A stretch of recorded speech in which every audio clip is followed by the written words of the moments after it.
İşte yeni şampuanınız Suev.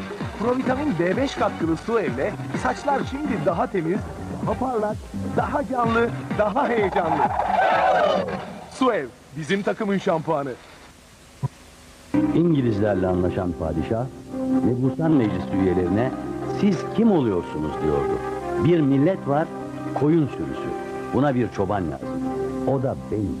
Cumhuriyet'in Aydınlanma Kitapları dizisi Sina Akşin'in kitabıyla sürüyor. Türkiye'nin yakın tarihi 1. Cumhuriyet'ten ödün vermeyenler için Cuma günü Cumhuriyet'le birlikte. Bu ülkenin aydınlık insanları. Size Cumhuriyet yakışır. Ferahlık, temizlik,